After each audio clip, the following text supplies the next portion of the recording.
साबित मूंग को पानी में डाल के भिगो दें। भिगोने के बाद उसको या तो किसी कपड़े में या छन्ने में रख के उस पर पानी मारते हैं तो वो फूट जाती है। जब वो फूट जाती है तो उसको पकाते हैं, बहुत टेस्टी बनती है। तो ये मूंग की दाल समझिए, लेकिन साबित मूंग फूटने के बाद तो पकाया। दूसरी तरफ मैं फ्राई कर रहा हूँ फ़िश को, जो मैंने मसाला लगा दिया उसके ऊपर, और मसाला लगाया है हल्का सा फ़िश मसाला और हल्दी लगाई है, और 1 चम्मच सिर्फ कॉर्नफ्लावर, ज़्यादा नहीं, 1 चम्मच सिर्फ कॉर्नफ्लावर, ताकि वो मसाले को पकड़ के रखे। और उसको मैं फ्राई कर रहा हूँ, ज़बरदस्त फ्राई हो रही है। ये देखिए, ये फ्राई होने के बाद, और ये अभी मैंने डाली है, ज़बरदस्त फ्राई हो रही है। बहुत धीमी आंच पे पकाइएगा तो बहुत ज़बरदस्त बनती है। ये बन चुकी है, इसको अब मैं निकालूंगा, बस सर्व करूँगा सैलेड के साथ। और ये दूसरी पक रही है इंशाअल्लाह। ये जब पक जाती है तो बहुत नरम हो जाती है, एकदम हलवे की तरह हो जाती है। इसको बड़ी एहतियात से डील करना पड़ता है, निकालते वक्त बड़ा प्रॉब्लम है इसको कि इसको एकदम, ये एक तल गई है, तैयार हो चुकी है, तो इसको एकदम माशाल्लाह तबारकल्लाह हम प्लेट में सर्व करने के लिए निकाल देते।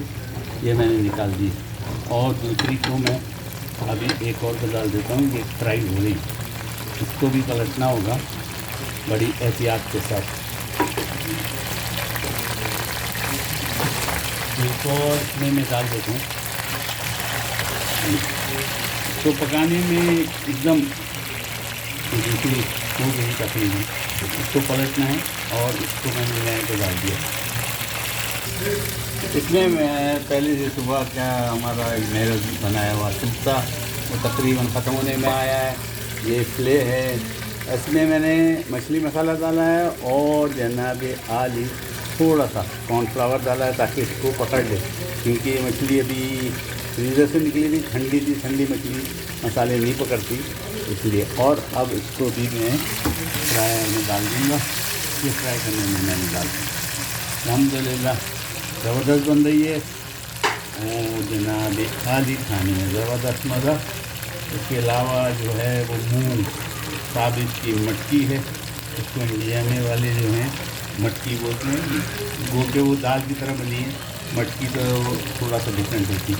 अब मैं इसी के अंदर एक बैगन निकालूँगा, बैगन के कतले बनाता हूँ और इसी मसाले में करूँगा, फिर दिखाता हूँ। आप फिर देखिए कैसे ज़बरदस्त होती है, माशाल्लाह तबारक, बड़ी खूबसूरत। और ये पलट दिया, इसको पलट के देखिए, सब चीज़ बिल्कुल ज़बरदस्त बन सकती है, माशाल्लाह तबारक। उम्मीद है आप भी बनाएंगे। बैंगन जो हुए थे थोड़े से ज़्यादा लाल हुए, बैंगन भी बड़े ज़बरदस्त हैं। ये बैंगन हुए ज़बरदस्त हैं, और बैंगनों के साथ इसको मैं सजाऊँगा और खाऊँगा। दुआओं में भी ज़रूर याद रखें, लाइक और सब्सक्राइब किए। तमाम चीज़ों की रेसिपी मैं दे दूँगा, जो बात मुझे नहीं आती है मैं यहाँ रिपीट कर देता हूँ। फिश मेरे पेज पे बहुत सारी पड़ी है, आप ज़रूर देखिए। मैं अल्लाह के हवाले आपको करता हूँ कि अमान अल्लाह।